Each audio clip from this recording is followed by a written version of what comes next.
കേജ്രിവാളിനെ 14 ദിവസം ജുഡീഷ്യൽ കസ്റ്റഡിയിൽ വിട്ടു. കസ്റ്റഡി ആവശ്യപ്പെട്ട് CBI നൽകിയ ഹർജി പരിഗണിച്ചാണ് കോടതിയുടെ നടപടി. 3 ദിവസത്തെ കസ്റ്റഡി പൂർത്തിയായ സാഹചര്യത്തിലാണ് CBI വീണ്ടും കസ്റ്റഡി ആവശ്യപ്പെട്ടത്. കൂടുതൽ വിവരങ്ങളുമായി ഡൽഹിയിൽ നിന്നും ശരത് ലാലാണ് നമുക്കൊപ്പം ചേരുന്നത്. ശരത്, കേജ്രിവാളിന് വീണ്ടും ഒരു തിരിച്ചടിയായിരിക്കുന്ന ഒരു സാഹചര്യമാണ്. CBI നൽകിയ ഹർജി പരിഗണിച്ചാണ് ഇപ്പോൾ കോടതിയുടെ നടപടി വന്നിരിക്കുന്നത്. എന്താണ് വിശദാംശങ്ങൾ?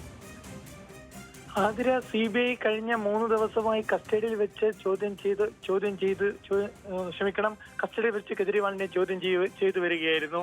എന്നാൽ കോടതി അനുവദിച്ച കസ്റ്റഡി കാലാവധി ഇന്ന് അവസാനിച്ചെത്തുന്നതാണ്. ഇന്ന് ഉച്ചയ്ക്ക് ശേഷം കേജ്രിവാളിനെ കോടതിയിൽ ഹാജരാക്കിയത്. എന്നാൽ CBIയുടെ ആവശ്യപ്രകാരം കൂടുതൽ ദിവസത്തേക്ക് അദ്ദേഹത്തിന്റെ കസ്റ്റഡിയിൽ വെക്കാൻ കോടതി അനുവദിച്ചില്ല.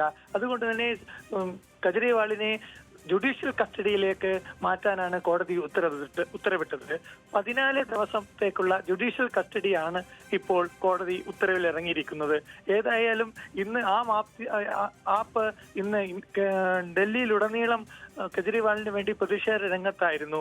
ഇതൊക്കെ കണക്കിലെടുത്തുകൊണ്ടായിരിക്കാം ആം ആദ്മി പാർട്ടിക്ക് ഒരു തിരിച്ചടി തന്നെ ഇന്നുണ്ടായിരിക്കുന്നത്.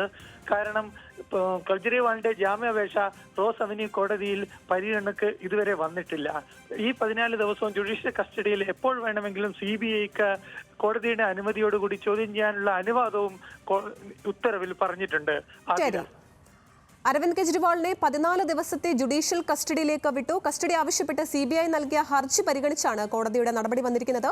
3 ദിവസത്തെ കസ്റ്റഡി പൂർത്തിയായ സാഹചര്യത്തിലാണ് CBI വീണ്ടും കസ്റ്റഡി ആവശ്യപ്പെട്ടത്. വിവരങ്ങൾ നൽകിയത് ഡൽഹിയിൽ നിന്നും ശരത് ലാൽ ആയിരുന്നു.